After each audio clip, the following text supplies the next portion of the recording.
Singleton Park is like a kind of big green lung in the middle of Swansea. It's just across the road from Swansea Bay there. Less than an hour to walk here from the rail and bus station. You can cycle along the prom. There are plenty of buses going past here as well. So really, there's no excuse for not coming to Singleton Park.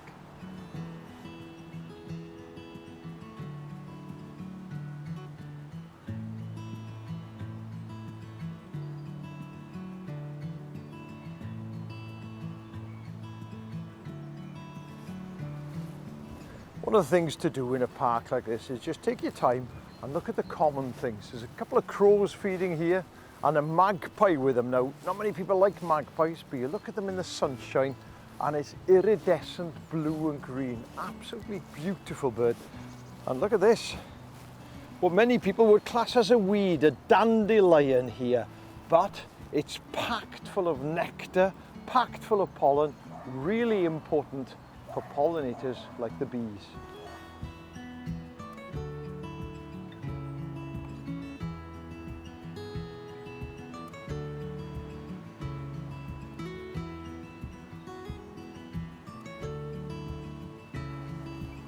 There's a real lovely mix of woodland here, and you can get off the beaten track a little bit. And birds singing, robins singing, there's a wren singing up here.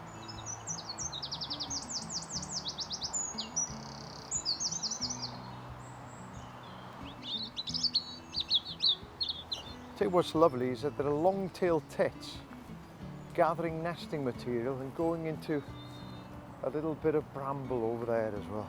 The place is full of birds.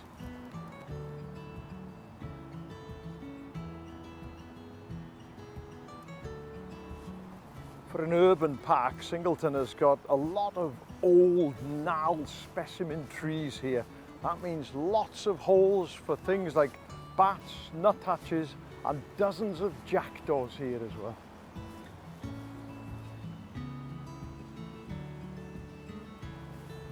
This really is a lovely, big park. Plenty of room for people, plenty of room for wildlife here. If you've been inspired by this, well, you could always try Klein Gardens, just a hop and a skip away from here. And please, if you do come, respect the park, respect the wildlife, and take your litter home with you.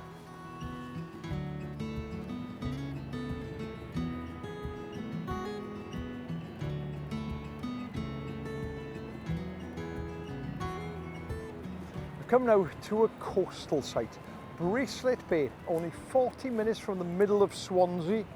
Mumbles lighthouse over there, and Mumbles is just around the corner, and this is a brilliant place to go Rockpool.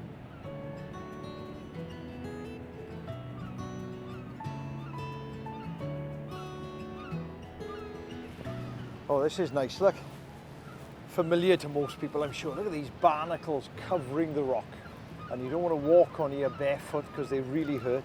And these are nice. I like these limpets. Now these act like rabbits in that when the tide is in, they'll graze the rock, any algae growing, and then when the tide starts to go out, they'll go back to their original position once more. Do you know what? Sometimes it's nice just to be outside.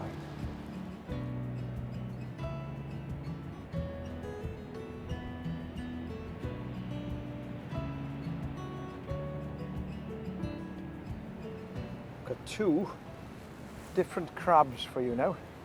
This one is a common one, the shore crab, the greenish colour there. And this one is a hermit crab. It's the crab that tucks itself away in a little shell and walks along in the rock pool. And then when it grows, it'll abandon that shell and find a bigger shell and then move in there. Isn't that cool? And don't forget, when you pick these up, always put them back safely where you found them.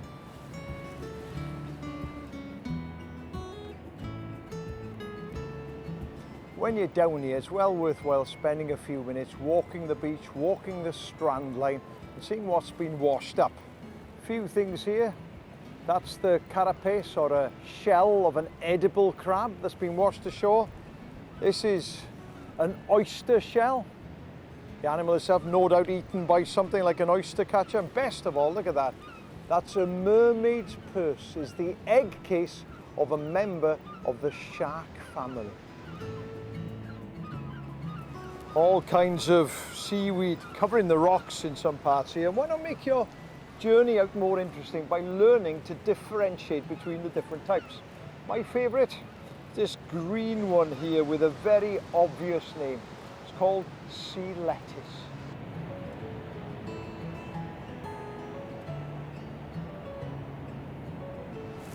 If you make your way down to the lower shore here in Bracelet Bay, you'll see these amazing structures. These have been created by a fantastic animal called the honeycomb reef worm. But if you do come, please be careful because it's incredibly fragile, and keep an eye out for the oncoming tide.